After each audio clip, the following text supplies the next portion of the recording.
2018. Saludos a usted que nos acompaña a través de la señal abierta de Canal 23 en los 4 departamentos de la zona oriental de nuestro país, también a quienes nos sintonizan por los servicios de cable de Tigo y Claro a nivel nacional. Nos encuentra usted también en las plataformas digitales.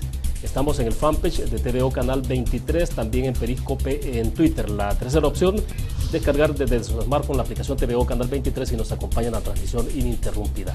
Tendremos habilitados dos números, si desean participar pueden hacerlo, 2263-0023, 2264-9179.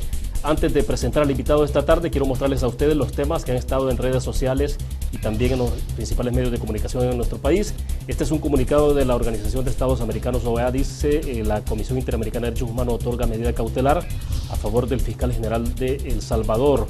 Está fechado y firmado en Bogotá, Colombia. Dice que el 24 de febrero de 2018 la CIDH otorgó una medida cautelar a favor del fiscal general Douglas Meléndez y su familia en El Salvador, tras analizar los alegatos de hecho y de derecho a la luz del contexto específico en que tendrían lugar. La comisión consideró que el fiscal general Douglas Meléndez y su familia se encuentran en principio en una situación de gravedad y urgencia, puesto que sus derechos a la vida e integridad personal están en riesgo. En el contexto de este comunicado también se ha hecho referencia al asesinato de un pariente del fiscal general, que en aquel momento tampoco se quiso confirmar si era familiar del fiscal o no. Esta es la portada de la prensa gráfica, dice: sin pistas de la policía, Carla Ayala, director de la PNC, tuvo que disculparse por abrir una tumba en San Francisco Javier. Este es el detalle de la PNC que se equivoca en la búsqueda de la agente Ayala. Juez indignado por la actuación de policía en caso Carla Ayala. Este es en el seguimiento del mismo caso. Matan a 4 pandilleros en el penal de Quesaltepeque. Eso ha ocurrido el día de ayer. La relatora de la Organización de Naciones Unidas que pide a Muguía Payés, ministro de la Defensa, respetar al Poder Judicial. La Corte de Estados Unidos reduce los derechos de los migrantes detenidos. Esta es información que se ha generado en Estados Unidos sobre ese tema. Piden reformas a procesos y requisitos para elegir a funcionarios. El Consorcio por la Transparencia presentó el pliego de reformas y esperan que los diputados se comprometan. Este es el seguimiento, dice Claudia Umaña de la Fundación de TJ. Elegir magistrados con vínculos partidarios sería traición a los salvadoreños. El Tribunal Supremo Electoral, que tomó en cuenta observaciones de la Organización de Estados Americanos, de acuerdo a la versión que se ha conocido este día de los observadores del organismo hemisférico. Mientras tanto, los candidatos no partidarios que estuvieron a punto de no ser incluidos, y solo 4 aspirantes fueron inscritos porque la Sala de lo Constitucional amplió los plazos para completar los requisitos. Los cambios electorales impulsados desde la Sala de lo Constitucional es un ejercicio sobre lo que ha ocurrido en los últimos años: el voto por rostro, voto cruzado, también la ciudadanización de las juntas receptoras de votos, la incorporación de los suplentes en la papeleta de votación. Este es un caso particular que fue publicado el día de ayer. Dice: la ciudadana Ruth Chica denunció que el PSD, por aparecer como candidata a diputada en la papeleta de ese partido, del cual ella no forma parte y no tiene conocimiento sobre su existencia. Aquí lo extraño es que el Tribunal Supremo Electoral habría hecho esa inscripción y utilizado toda la información de su identidad. Pues bien, Diario El Mundo dice: 67 de los 84 diputados buscan su reelección. Este es el seguimiento a ese detalle también que está desarrollando el Diario El Mundo. El caso que se está pidiendo de reformas claves para la Corte Suprema de Justicia ante la Asamblea. El Tribunal Supremo Electoral, que a medianoche sabrá resultados de diputados, es lo que han dicho. Han confirmado que a medianoche se tendría esa información, que es importante también para darle un poco de certidumbre, sobre todo en las ansiedades que se generan el día de la elección. Los expertos que proponen un plan de infraestructura nacional, dice el diario de hoy, el proyecto plantea una conectividad más eficiente para agilizar los negocios. El BID ya impulsó un plan en Colombia e intenta que El Salvador retome la experiencia. Un tema interesante para poder analizarlo esta tarde también con nuestro invitado. Pues bien, queremos agradecer que nos acompaña en nuestros estudios acá en San Salvador Felipe Rivas, director ejecutivo del Fondo de Inversión Vial, FOVIAL.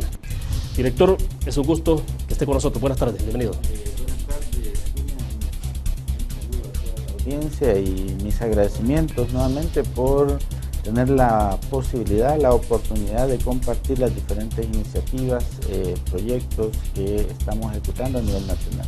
Bueno, y hay muchos proyectos en desarrollo, ¿no? Quizás sería importante, director, hablar sobre los proyectos, los estratégicos, por ejemplo, Rancho Navarra.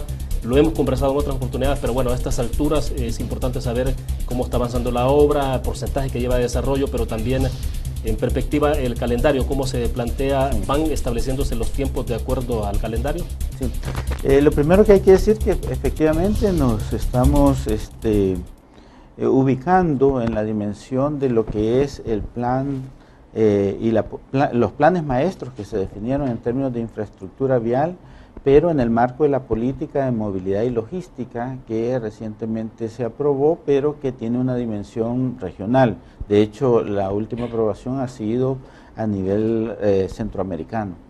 Es este marco de referencia que nos ubica en una dimensión primero de la priorización de los corredores logísticos más importantes del país. En el caso del Fovial, por supuesto, manteniendo su misión y su visión fundamental, que es la conservación vial. No obstante, estos macroproyectos, los proyectos estratégicos que se ubican precisamente en estos corredores importantes del país.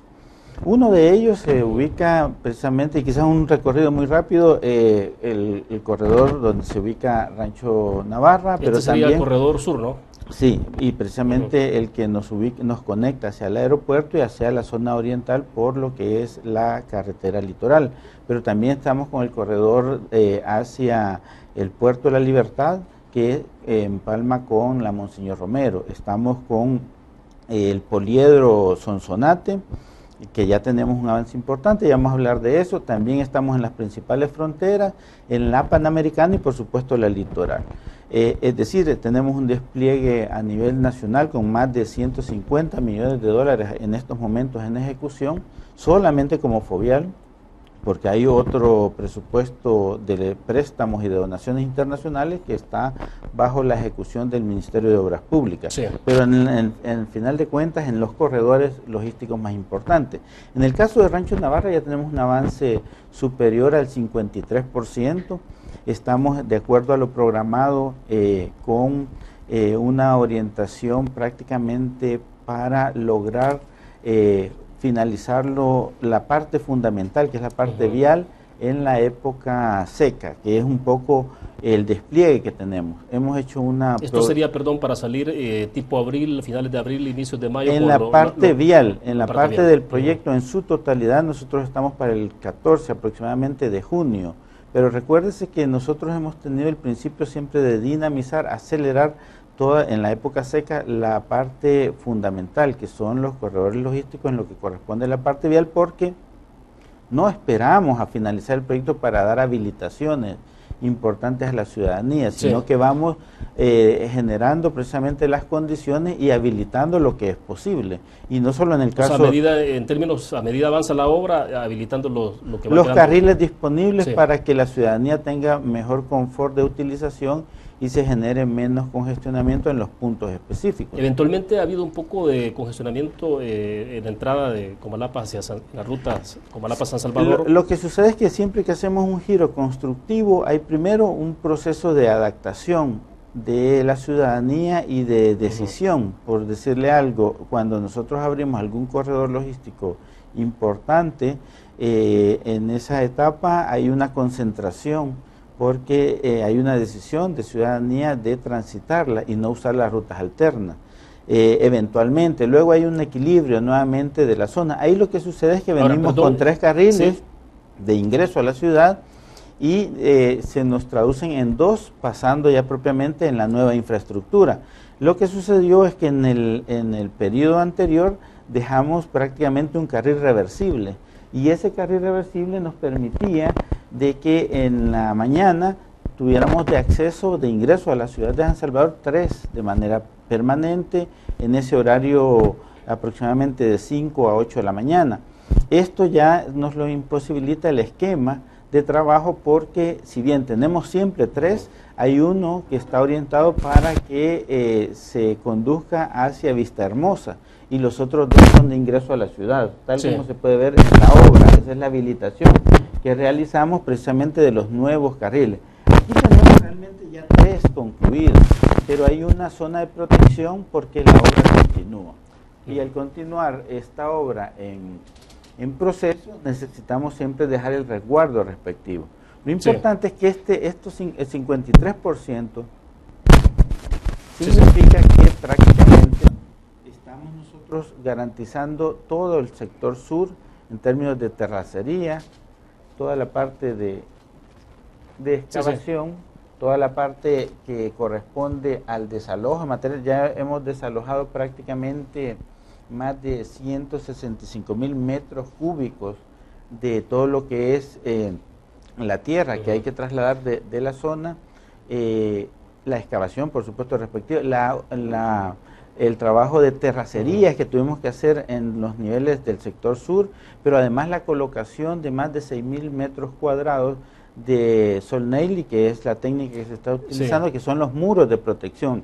En estos momentos ya estamos con un avance importante. Estas imágenes que tenemos al aire, perdón, director, justamente son recientes, ¿no? Sí, son del momento que aperturamos precisamente, ya eso, incluso esa zona, como estamos a un ritmo realmente de 24 horas. Sí, se está avanzando. Estas imágenes incluso ya están desfasadas, en el sentido que ya hemos logrado avanzar en el otro sector, en el sector que usted ve ahí de terracerías. Este es el momento de la habilitación, pero claro, en estos momentos ya estamos con un avance importante de los otros muros de protección de la zona en la parte norte.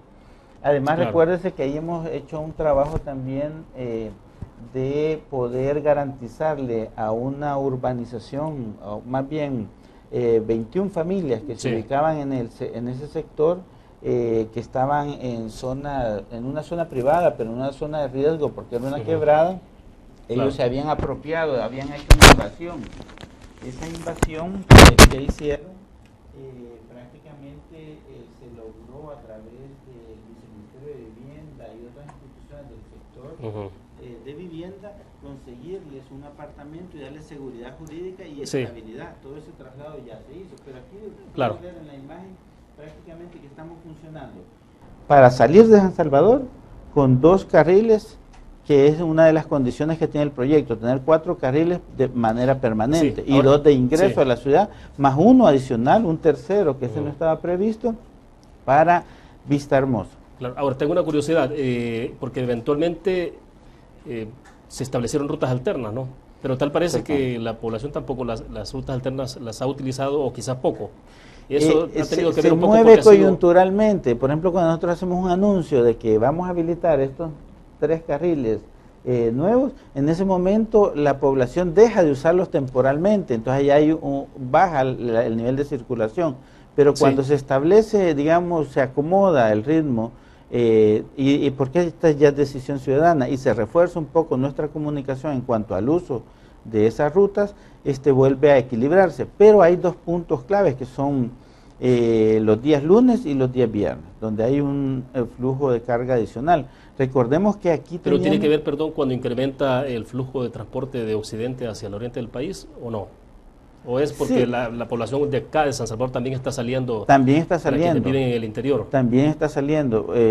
Por eso es que se dan estos movimientos, por ejemplo, el día viernes por la tarde, incluso el sábado al mediodía, lo controlamos bastante porque hay mucha población que se traslada hacia el oriente del país y usa esta salida.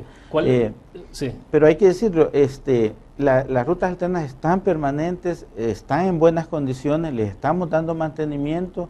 Todas las rutas que adoptamos temporalmente, que muchas son municipales, tienen un buen mantenimiento para su utilización. Eso siempre depende de decisión ciudadana, pero estamos insistiendo, estamos orientando porque el proyecto continúa. En la medida que nosotros tengamos mayores condiciones, aceleramos los trabajos. De hecho, tenemos 3 turnos formales que empiezan desde las 6 de la mañana hasta las 2 de la mañana del día siguiente, pero eventualmente hay áreas de trabajo que requieren nuestra presencia 24 horas. O sea que sí hay intervención de 24 horas en algunos casos, puntos son 24 horas. Mientras tanto, son un par de horas de la madrugada donde se quedan. Donde se quedan porque efectivamente necesitamos también utilizar adecuadamente porque tenemos 500 trabajadores en la zona. Ahora, ¿cuál es el flujo de vehículos que tenían registrados ustedes antes de...? Eso es muy importante porque nosotros teníamos un flujo registrado de 60,000 vehículos. ¿Eso fue hasta antes de que comenzara la intervención? Incluso mucho antes de que empezara la intervención, pero con el tema de la restricción que hubo, la sobrecarga que tuvo en algún momento Citran, hubo un desplazamiento que se utilizaban otras rutas que iban a salir por San Marcos y eso hizo una sobrecarga en la entrada por Rancho Navarra. Cuando nosotros empezamos el proyecto hicimos una medición, tanto de lo que es de ingreso, el flujo en ese punto específico, pero no solamente de ingreso y salida a la ciudad, sino también de los que vienen de la antigua calle Huizúcar hacia Vista Hermosa. Sí. Teníamos un promedio al iniciar el proyecto de 88,000 vehículos. Y eso da un poco la idea también del crecimiento y de las utilizaciones que están. ¿Y eso es en 24 horas? Eso es en 24 horas. Sí, O sea, el uso, son sí. 88,000 vehículos en promedio diario. Ahora, ¿y esto es posible que una vez terminada la obra pueda incrementar el flujo de vehículos? Podría incrementar, realmente es una decisión, mire, esto se mueve así, es una decisión ciudadana que podemos orientar, recomendar, pero sigue siendo una opción. Lo que sucede es que, por ejemplo, donde se han construido los otros pasos ha habido un incremento. ¿Por qué? Porque si bien es cierto, usted puede hacer cierto recorrido o cierta fila, cola, y se expresa en la foto de horas, el flujo es más rápido. Entonces los tiempos siempre se reducen. Sí. Entonces lo que vio en Naciones Unidas, por ejemplo, en Naciones Unidas ahora hay una cantidad superior a la que teníamos en ese punto, en horas específicas, de acuerdo al proyecto, antes de planificar el proyecto. Y esto es una decisión que de hecho, estábamos ejecutando el proyecto, se vio reflejada. Cuando sabían que podían pasar por el proyecto, aunque estuviera en construcción, pero más rápido que irse por la Panamericana, sí, pues decidían irse por esa zona. Eso depende mucho de cuánto es el tiempo de cruzar el punto específico. Y eso es lo que ha estado ocurriendo. Pero mire, eso es normal. Si usted va a cualquier ciudad de Estados Unidos, Miami, eso, hacen una serie de infraestructura nueva, grandes pasos superiores, y al nomás se apertura, se llena, se satura. Pero allá la lectura es diferente a la que muchos hacen aquí, sí, sobre todo los medios, ¿verdad?, que hacen aquí. Allá lo que dicen es, esa carretera tenía razón de ser, y por eso precisamente es que tiene ese nivel de flujo vehicular. Entonces dicen, bueno, ¿cómo planeamos la gestión y la seguridad vial? La gestión vial y la seguridad vial, que tienen que ir de la mano, y en ese horizonte la planificación estratégica de la infraestructura, sí, que va a ayudar a eso. Claro. Ahora bien, director, el corredor sur entonces, que sería ¿no?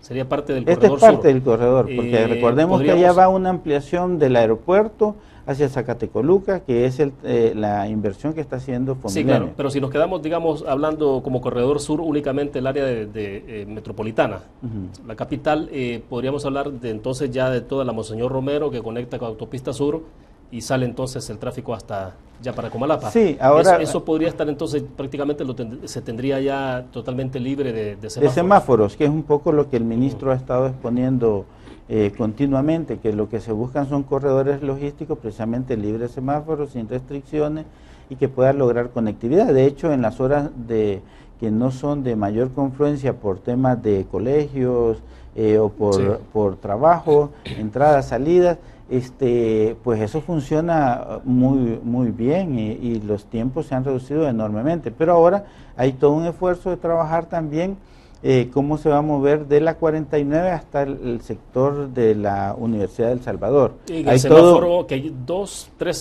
tres semáforos, pero no, también unas mejoras pequeñas de infraestructura. En estos momentos se ha integrado una mesa especial precisamente para evaluar todo ese sector y darle mayor movilidad. De hecho, cuando el BMT sacó algunas de estos transportes que iban al mismo sector, que iban por la Monseñor y que conectaban se hacía toda una confluencia, cuando se toma esa decisión, sí, hay una reducción importante del tráfico. Y luego que hay otro tipo de decisiones que son de gestión de tráfico, por ejemplo, las terminales de Oriente, de Occidente, ya no deben de estar al interior de las ciudades, eso tiene que estar en la periferia, así como... En el caso entonces de la zona sur, habría que llevarla para el lado de San Marcos. Exacto. O sea, no, al lado de Occidente tendría que llevarse al lado de Santa Tecla. Santa Tecla sería sí, Occidente. Exactamente. Ya en San Marcos existe el centro de operaciones de la terminal en el propio San Marcos, sí, ese ya se tiene. La inmediata, que ya está el terreno y todo, es la de Oriente. La de Oriente está próximo a trasladarse por el sector de Ilopango. eso disminuye enormemente toda la carga en la ciudad. De acuerdo, tengo que hacer la primera pausa comercial. Cuando regresemos un poco hablemos entonces cómo se espera administrar en adelante todo el flujo vehicular. Nos confirma, por ejemplo, el dato de cuántos vehículos, cuál es el parque vehicular que tenemos. Ya el BMT también lo va a conocer el dato, pero es importante recordarlo y sobre todo colocar en perspectiva qué implica esto en términos de tener más infraestructura en la red vial. Vamos a una pausa, regresamos con más.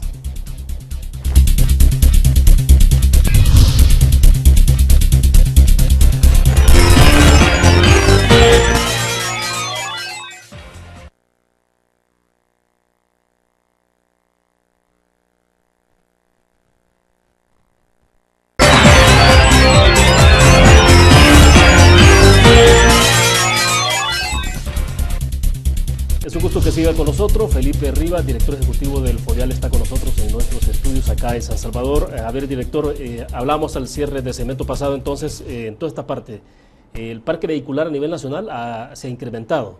Hay que estar buscando constantemente soluciones y ser muy creativo para poder darle salida a este problema que se genera con el tráfico, pero si hay un crecimiento sostenido durante cada año en el parque vehicular, la rapidez con que se están haciendo las obras, ¿cómo hacer para dar un poco de...? Lo que sucede es que hay que tener claro que son temas complementarios, integrales, pero que tenemos que tener claridad de a qué ritmo viene la infraestructura vial a la par de lo que es la gestión y la seguridad vial. Ya el BMT como ente rector está trabajando en ello y ha dado algunas de esas cifras, más de 1.100.000 vehículos, que es el parque carretero, pero en franco crecimiento. ¿Eso qué implica? Que tienen que haber medidas a nivel nacional y sobre todo en las zonas urbanas principales, área metropolitana de San Salvador, San Miguel, Santana, y en ese sentido tienen que haber otro tipo de regulaciones. Querramos o no, va a llegar un momento en el que tienen que verse medidas restrictivas de ingreso a la ciudad, como en los países que han tenido éxito. Los países que han tenido éxito es porque hay primero, un transporte público eficiente y eficaz. O sea, es como una fórmula. Es una combinación, combinada, porque luego los espacios peatonales que permitan que ciclistas y otro tipo de transporte pueda cubrir la zona estrictamente de las cabeceras o de las áreas metropolitanas. Claro. Sacar, por supuesto, esas terminales. Luego, el tema de educación, ¿verdad? Y el tema de algunas regulaciones. Aquí hay accidentes que te hacen grandes congestionamientos y que no son significativos, pero no hay una regulación. Y luego hay accidentabilidad muy fuerte, donde los niveles de multa son risibles. Y entonces eso hace que no haya un proceso también de educación, pero también de aplicación de ley más rigurosa. Bueno, ya hay dificultades con el crecimiento exponencial que ha habido de motociclistas. Pero, ¿no? Exactamente, pero además sin regulación. O sea, lo que aquí se paga en términos de importación no es referente para las grandes ciudades que llegan a estos niveles. O sea, el nivel de importación tiene que tener ciertas regulaciones también que permita que no sea ese tipo de transporte que a la larga se queda rápidamente en mal estado, no llena los controles respectivos, el tema de las motos y otro tipo de transporte que no reúne las condiciones técnicas adecuadas, pero ese es todo un tema de lo que representa el ingreso, el Ahora, acceso. hay medidas que son muy sensibles, que pueden ser muy sensibles para la población. Es imposible abordar una que no... Todas van a ser sensibles, pero si se cree que solamente con medidas de infraestructura se va a solucionar, ningún país lo ha logrado. Ahora, ¿cuándo se da el paso entonces? ¿Cuándo habría que darlo? ¿Hay que hacerlo ya? ¿Ayer? Lo que sucede es que sí, y esto es un tema parlamentario, sobre todo ahora que hay procesos de elecciones, es un tema que tiene que ser de consenso político y de consenso social, pero en la parte social algunas de estas medidas son antipopulares y lo ha sucedido en todos los países, pero en la medida que se avanza con un buen transporte público, en la medida que se aumenta la seguridad en ese transporte, en la medida que la población, la ciudadanía va observando los beneficios, puede hacer uso de eso, eso tiende a cambiar. Hemos tenido las experiencias de varios países de Europa donde dicen, mire, hay una etapa complicada, pero es decisión política fundamentalmente y de consenso político. Por eso digo que es uno de los retos que va a tener la próxima administración o el próximo parlamento, en el sentido de actualizar ley, por ejemplo, de carreteras y caminos, de este tipo de medidas, que lo mejor es que salgan de esos consensos, de esos macroconsensos. El tema del transporte público, si ahí no se entra a un detalle y a una decisión política estratégica, siempre va a estar a esos vaivenes políticos y siempre va a generar más ruido que soluciones. Pero este es igual, por ejemplo, en el caso de seguridad pública, muchos insisten, por ejemplo, en la urgencia de que el país pueda establecerse, no necesariamente un pacto, pero sí un acuerdo de nación de todas las fuerzas políticas que digan, bueno, este es el tema al que tenemos que entrarle, e incluso cómo tratar esos temas de alejarlos de la politización partidaria para poder discutirlos de una manera mucho más fría, más franca a nivel legislativo. Entonces, como el tema de seguridad, vengo al tema del transporte, habría que entrarle de esa manera, es colocar ese tema en la prioridad de los legisladores entonces. Y de hecho es necesario porque el tema de infraestructura solo tiene dos vías, la vía de contribuciones especiales, impuestos o préstamos internacionales, y los préstamos internacionales siempre los termina pagando la población, por lo tanto siempre pasan por ese nivel. La obra pública en general, la infraestructura son inversiones plurianuales que requieren una visión de largo plazo. No lo ejecuta una sola administración. De hecho, si en estos momentos se tuviera una discusión este año, después de las elecciones, incluso antes, se podría empezar a ver ese nivel de inversión que requiere el país. ¿Qué sucedería? Que lo va a ejecutar quizás parte de esta administración, muy poco esta administración, ya lo daría las próximas 2 administraciones. Por eso es que tienen que ser planes estratégicos, planes maestros y en el mejor de los casos consensuados. Este tipo de proyectos se lleva a una escala de política de Estado, porque aquí entran otros tipos de inversiones que se pueden hacer, como son asocios públicos privados. Pero los asocios públicos privados llevan un trabajo bastante intenso. Una administración se puede pasar negociando y detallando todo esto para que venga otra y la ejecute. Por eso la importancia de que sean vistas en esa perspectiva.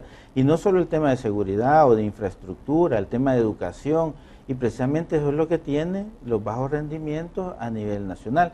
A pesar de eso, el tema de la red vial nuestra tiene una buena valoración a nivel internacional.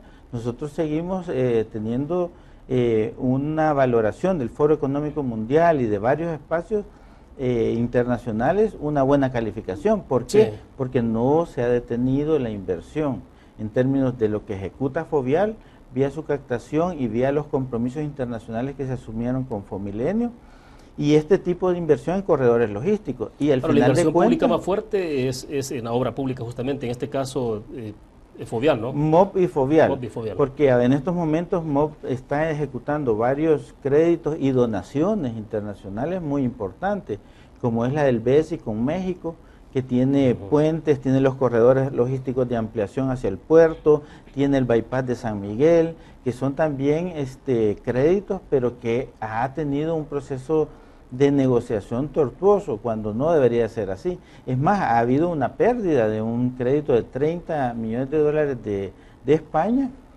que incluía una donación. Eso en otros países sería un absurdo. Incluso han habido créditos que en este país se han perdido, que van en la línea de lo que se llama la cooperación internacional, que te lo dan a bajo costo, mínimos intereses. ¿Y qué sucede con esos? Sobre todo créditos como los alemanes, que como entran en la lógica de cooperación, después y con plazos muy largos del crédito y de periodo de gracia, ¿qué sucede con esos créditos? Que al final estos pasan a engrosar lo que se llama canje de deuda, y que tampoco se está aprovechando como un instrumento de financiamiento y apalancamiento operativo y financiero. Perdón, lo interrumpo porque me dicen que tenemos una llamada en línea. La recomendación de siempre, si le baja volumen al televisor y nos escucha nada más por el auricular. Buenas tardes, ¿de dónde nos llama? ¿Aló? Sí, estamos al aire, díganos. Sí, buenas tardes. Le escuchamos, adelante. yo le quería hacer una pregunta al señor, que está bien que todo lo que están haciendo en los pasos de niveles y todo, ¿va? Pero se han olvidado del equipo de la troncal, porque ahorita, mire, aquí es un caos que se meten en las colonias los carros y todo. Aquí hoy ha caído un paso a desnivel bien, ¿verdad? Sí. ¿Aló? Sí, sí, perfecto, excelente. ¿Aló? Sí, le agradecemos la participación. Y la otra cosa, que ahí en ese teléfono cuesta que contesten. Tal vez la gente quiere participar y no pasan las llamadas, ¿ves? Perfecto, vamos a revisar, porque es un asunto estrictamente técnico, lo vamos a revisar, le agradecemos la recomendación, la sugerencia, y bueno, escuchamos al director entonces, porque obviamente estamos hablando de la parte estratégica, exacto, pero entonces esto tiene que ver con cosas muy puntuales, ¿no? No, y tiene que ver con otro de los corredores logísticos, que va hasta el POI.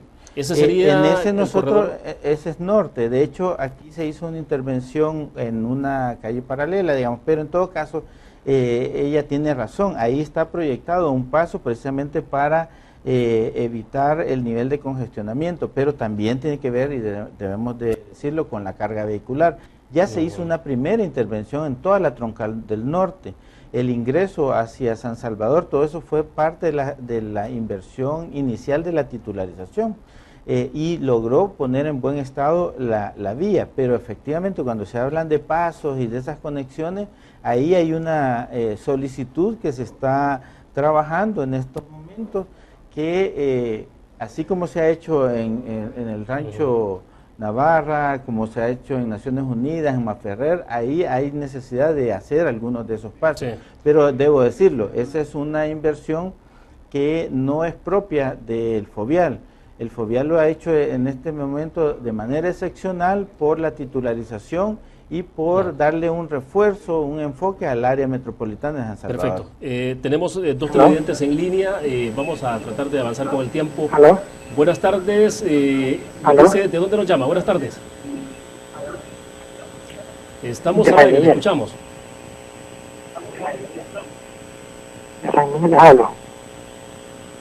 Estamos al aire, le escuchamos. Bájele volumen al televisor y únicamente escúchenos por el auricular.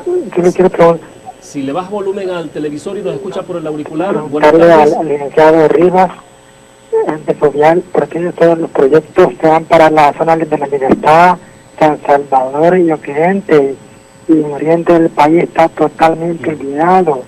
El Fovial no invierte, ni el Ministerio, el MOC, no invierte en ningún 5 en la zona oriental. Si aquí también se pagan impuestos del Fovial. Sí, bien, perfecto. Tenemos la otra llamada en línea. Buenas tardes, ¿de dónde nos llama?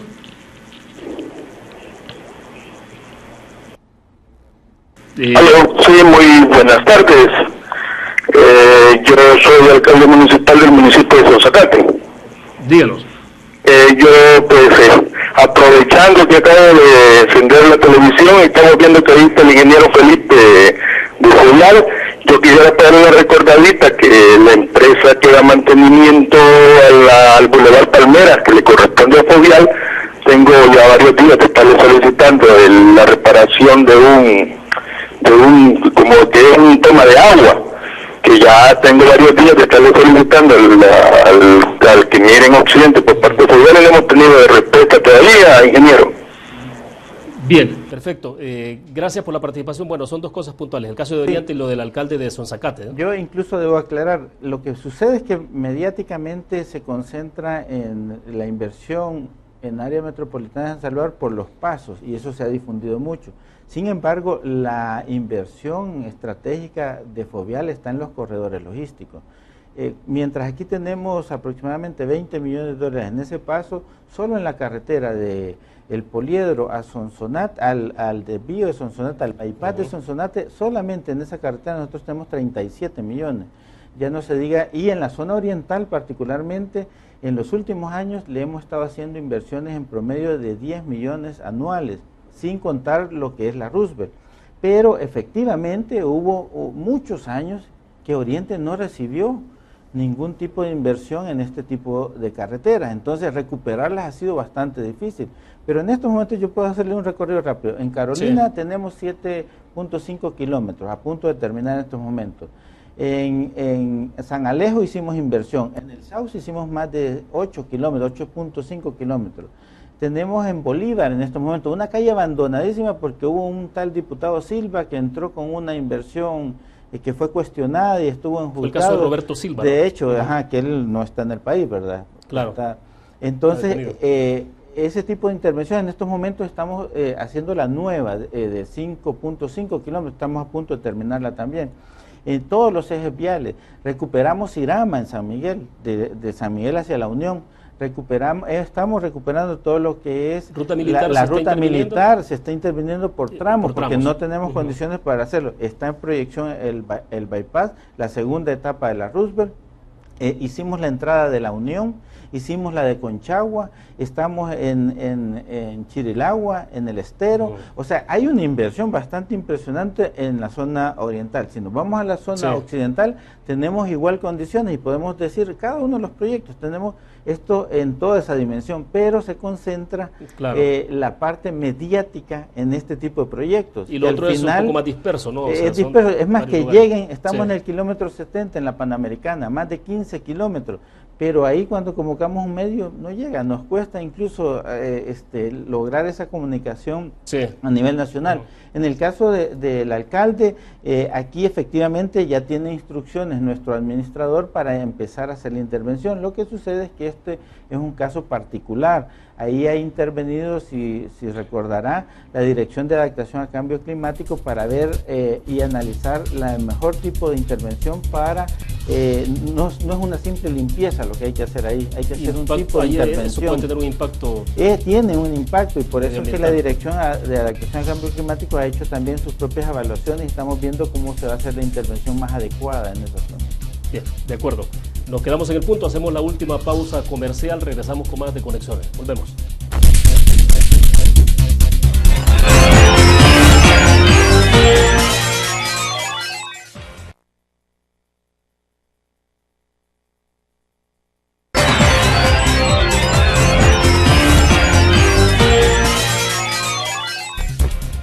Bien, estamos al cierre de Conexiones, nos quedan unos 10-11 minutos. Director, lo que tenemos proyectado acá, y a ver si me ayudan los compañeros de producción, lo mostré al principio de Conexiones y es esta información que refleja el diario de hoy este día y dice: expertos proponen un plan de infraestructura nacional. Solo leo los primeros dos párrafos que me parece relevante y un poco va en la línea de lo que estamos conversando, porque dice: desarrollar un plan nacional de infraestructura es la iniciativa que el Banco Interamericano de Desarrollo BID le ha presentado a El Salvador como una solución para aumentar el crecimiento económico, el desarrollo y la competitividad. El plan maestro que fue presentado ayer, dice, por Juan Benavides, especialista de infraestructura, e Isabel Granada, especialista en transporte, ya fue impulsado, discutido y aceptado en Colombia en 2015. Me quedo hasta ahí porque esto es mucho más denso, pero director, un poco lo conversamos rápido al principio, ¿no? Pero esto, ¿cómo se ve en perspectiva este tema entonces? Precisamente esos son los temas centrales, que tienen que haber planes maestros, en el mejor de los casos con apoyo de especialistas internacionales, tal como lo está proponiendo el BID, que ya hayan tenido un nivel de prueba internacional en otros países, pero por supuesto contextualizado. Contextualizado es decir, que parta de diagnósticos coherentes y completos, que no es solo el tema de infraestructura, es un tema también de todos estos aspectos que veíamos: gestión de tráfico, nivel de carga vehicular, nivel de todos los instrumentos que tenemos de ingreso de nuevos transportes al país, la regulación y los diálogos que tienen que ver con todos los sectores, transporte de carga, ya lo hemos dicho en otros programas, ¿verdad? Muchos de los problemas que tenemos en la parte vial es del transporte de carga y de la infraestructura por el sobrepeso y por los controles que se establecen a ese nivel. Y que, como lo dijo el estudio Familenio, muchos de ellos no pagan los impuestos respectivos para el mantenimiento de la red vial, pero tiene que ver con digamos, el nivel de diálogo con la industria, el comercio y todos estos sectores. No es solamente un plan en abstracto, no es únicamente un diagnóstico que se base en necesidades puntuales, sino es una visión más holística de lo que es la infraestructura acompañada de todos los aspectos de desarrollo territorial, y ahí tienen que ver los planes maestros de infraestructura, pero también los planes de desarrollo de las ciudades. Y aquí por eso es un tema bastante amplio y que debería de ser considerado en las comisiones, en las dos comisiones, tanto de obras públicas como de Hacienda, porque tiene que ver Sí. con recursos. Es decir, va más allá de poder decir yo hago un paso o hago una ampliación o hago una apertura de una nueva carretera o hago una APP. Es bastante integral y profundo. Por eso es que está bien que se haya aprobado en Colombia, eso ya nos da una ventaja. Colombia usa mucha APP, mucho asocio público-privado y tiene otras modalidades de financiamiento. ¿Se va a considerar o debería Entonces, considerarse más el siempre asocio debe- público-privado?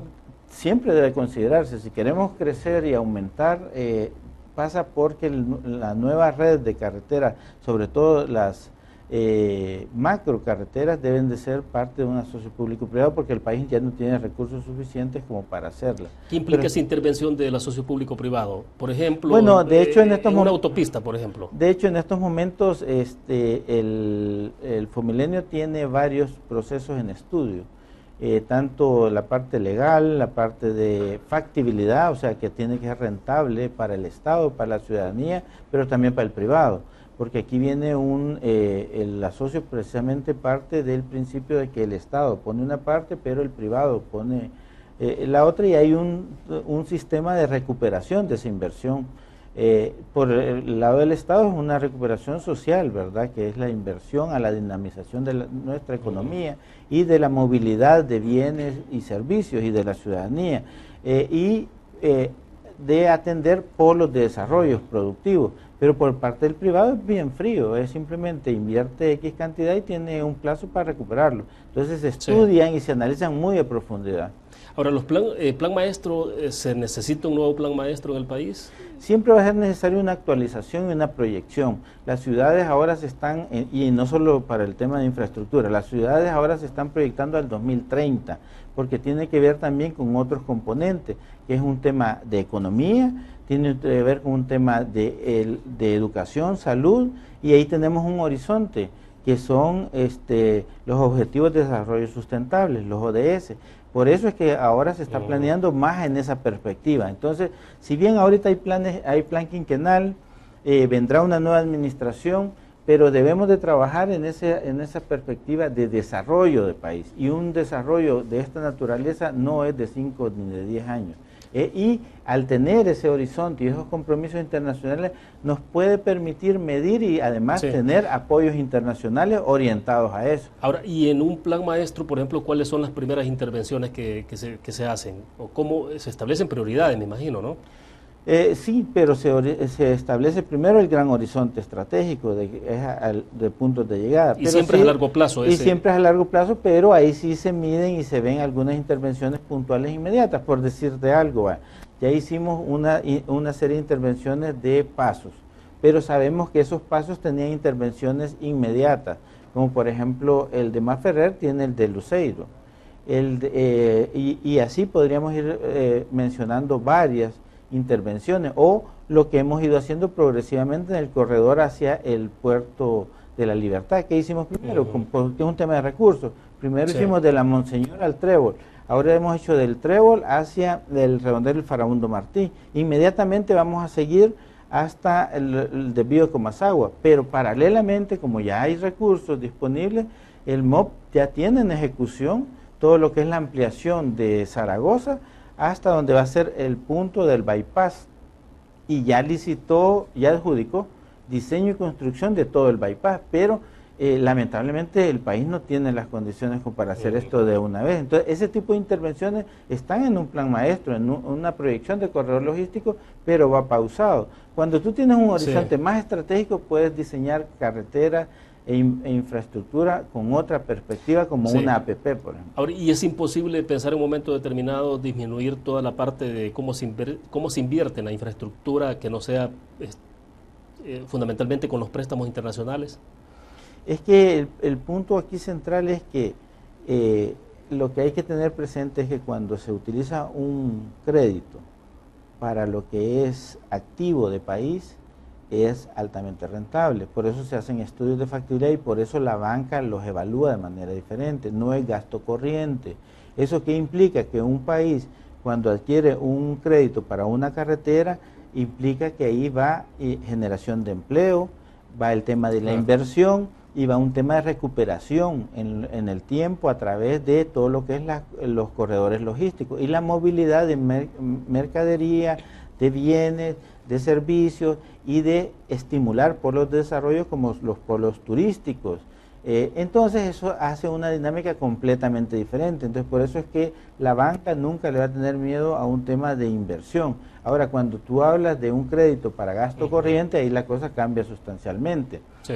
Pero las inversiones es como las inversiones en educación. Las inversiones en educación casi nunca te las cuestionas si están bien definidas, porque es el talento humano fundamental de desarrollo de una nación, siempre y cuando estén bien enfocados. Entonces aquí hay que tener esa diferenciación. Lo que pasa es que a nivel internacional las APP se han concentrado en la primera generación en la red vial. La segunda generación ya tiene escuelas, tiene servicios de salud, tiene incluso hasta cárceles en Inglaterra, en otros países, pero ya van por otra generación de APP. ¿Por qué? Porque la parte vial es más fácil de evaluar en términos de factibilidad para todas las partes y de establecer un horizonte de financiación. Ahora, los asocios público-privados es una opción. ¿Cuántas opciones se pueden tener en la mesa a la hora de evaluar y de ejecutar Depende del nivel de proyectos y de la rentabilidad de los mismos. Por eso los estudios de factibilidad previos que tienen que hacer desde la parte del Estado de cooperación internacional son ahí. Pero hay otros mecanismos de financiamiento, como lo que generó la Unión Europea, que era el LIFE, que es precisamente un apalancamiento para ellos tener más presencia en América Latina. Ellos vienen y colocan crédito para infraestructura, pero a la par viene la Unión Europea y hace donaciones, lo cual te lo hace más barato, pero además te subsidia, por ejemplo, las tasas de interés, o el caso de Alemania y de otros países que te dan créditos blandos, periodos de gracia muy fuertes y lo insertan en las lógicas de cooperación internacional. Ese es otro mecanismo de financiamiento. El canje de deuda, que antes estaba más concentrado en educación, ahora ha habido canje de deuda, por ejemplo, para mejoramiento de barrios. O sea, hay diferentes modalidades de financiamiento y por eso es que los planes, cuando están armonizados con objetivos de desarrollo sustentable, los ODS o esos mecanismos internacionales, pueden jugar un rol porque impactan en las economías y en la disminución de la pobreza y en mejorar la calidad de vida de la población. Se nos está yendo el tiempo, pero solo una pregunta más, director. Todo este tema del transporte público no necesariamente ha estado en agenda de los candidatos a diputados, incluso para los candidatos a la alcaldía. ¿Por qué el tema? Rapidísimo, porque hoy no, lo que sucede es que toda esta campaña ha estado más orientado a spots, yo diría demasiado light, sin propuesta. No hemos visto, no sé si tú tienes una opinión diferente, pero yo no he visto que hayan atendido temas fundamentales, sino solo la crítica. La crítica hacia las problemas, a sobredimensionar incluso problemáticas nacionales y no a poner puntos específicos de solución. Bueno, interesante, se nos acabó el tiempo. Gracias, director, por haber estado con nosotros, muy amable. Gracias. Bueno, terminamos de esta manera Conexiones. Gracias a ustedes que nos acompañaron. Nos vemos mañana a 5 de la tarde en punto. Buenas tardes.